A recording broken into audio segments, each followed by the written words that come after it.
9.1, we look at arithmetic series. We have a sequence here, 1, 2, 3, 4, 5. That is arithmetic.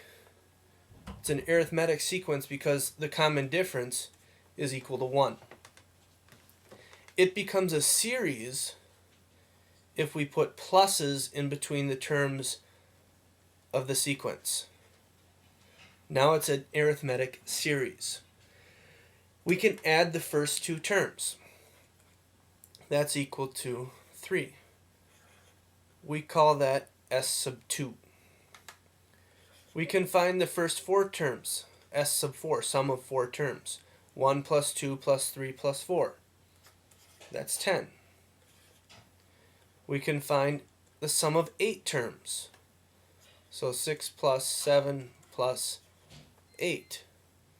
Well, the sum of the first 5 is 15, plus 6 is 21, plus 7 is 28, plus another 8 is 36. And asking you to find the first 1,000 terms, that's going to take a while. But what these things are called is they're called partial sums. This is the second partial sum, the fourth partial sum, the eighth partial sum, the 1,000th partial sum. And to find a lot of these, to find a big partial sum, it takes a while. But for an arithmetic series, we have a nice formula to find any partial sum, provided it's arithmetic. The nth partial sum will be n divided by 2 times the first term plus the nth term. So this is the last term that I want to add. This is the first term, and this is the number of terms.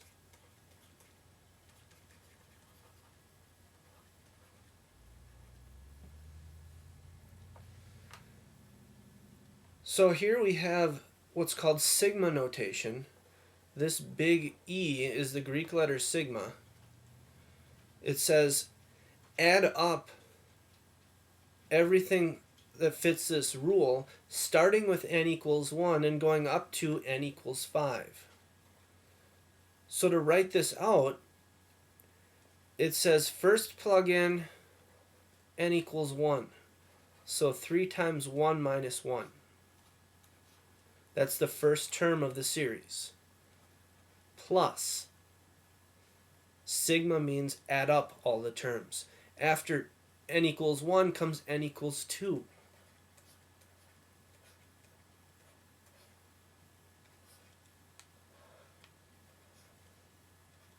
Plus, after 2 comes 3.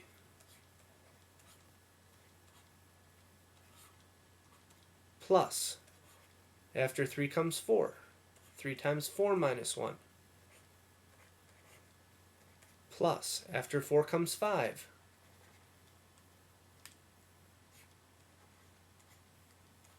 And after 5 comes nothing because it says to stop at n equals 5. So we can write this out. 3 times 1 minus 1, that's 2. Plus 6 minus 1 is 5.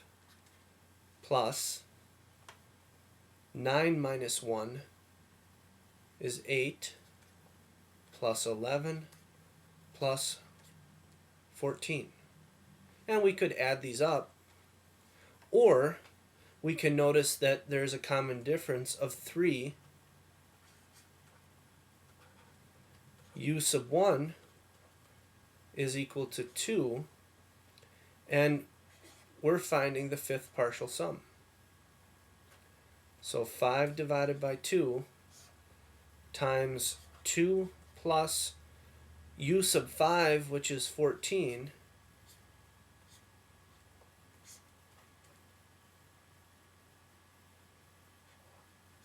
the sum is equal to 40. 16, that's inside the parentheses, times 5 halves is 40. And if I backtrack here to this, s sub 1,000 would be 1,000 divided by 2 times 1 plus 1,000. So we'll get 500 times 1001. And the reason this works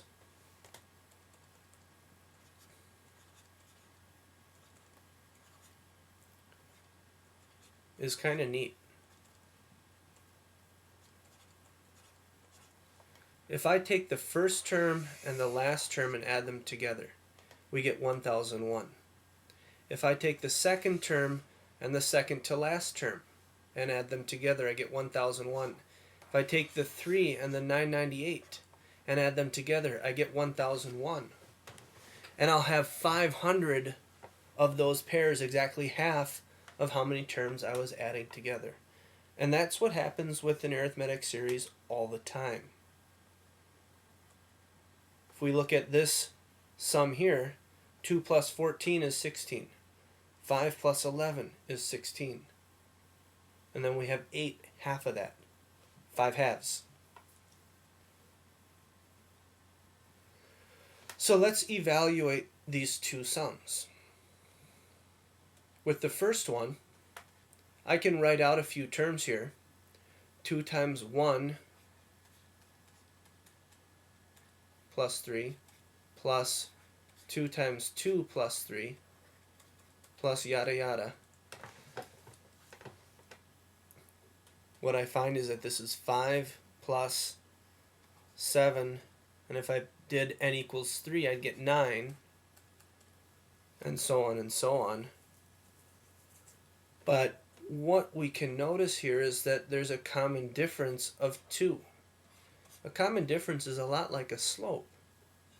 And the first term is this 3 plus the common difference. In this problem, I'm looking for s sub 15, the 15th partial sum. So 15 divided by 2 times 5 plus, now I need the 15th term also. 2 times 15 is 30, plus 3 is 33. So I have 15 over 2 times 38,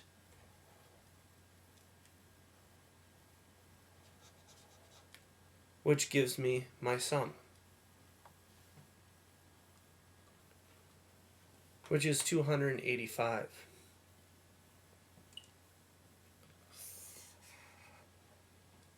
Now for the second one, here it's a little different because we're not starting at n equals 1.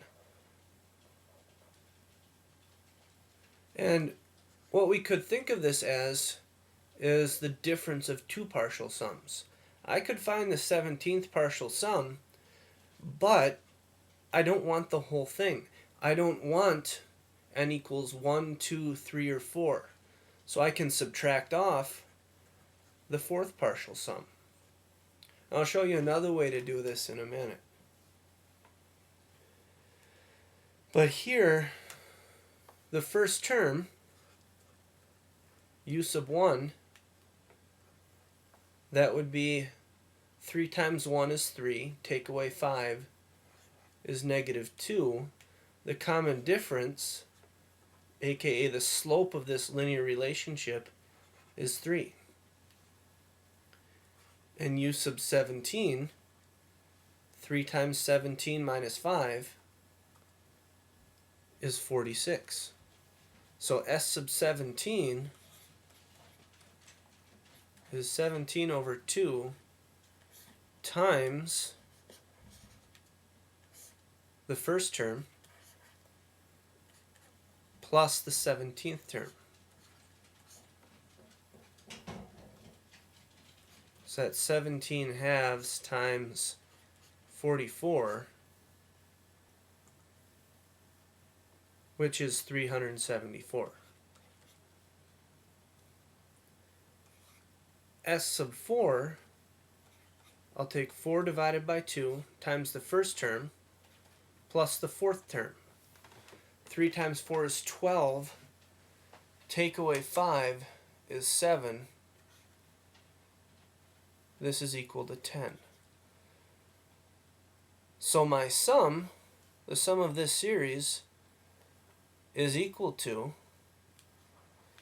374 take away 10, which is 364. That would be one way of doing this. Another way of doing this would be to plug in this n equals 5 and look at the terms.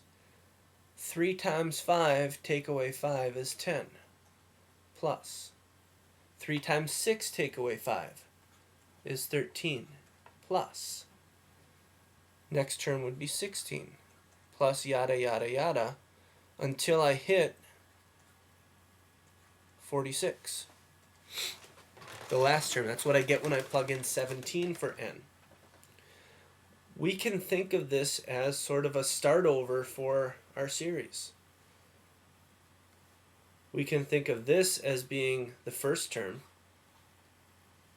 and this being the last term. Now the thing you have to be careful of is how many terms we really have in between here. This is n equals 5, 6, 7, 8, 9, 10, 11, 12, 13, 14, 15, 16, 17. This is u sub 13. It's tempting to just do 17 take away 5. But we want to include the fifth term. So we're going to take 13 divided by 2 times negative 2 plus 46. And what we find is that we get 364 doing it this way also.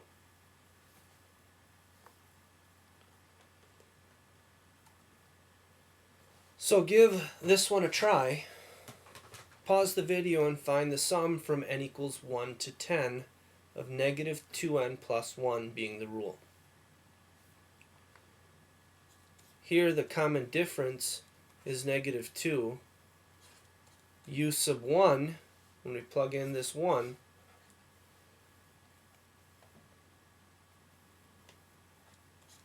that's negative 1. And then u sub 10, the other term I need, the last term that I'm going to be adding on, is negative 19. Negative 2 times 10 plus 1. So our sum is equal to 10 divided by 2 times negative 1 plus negative 19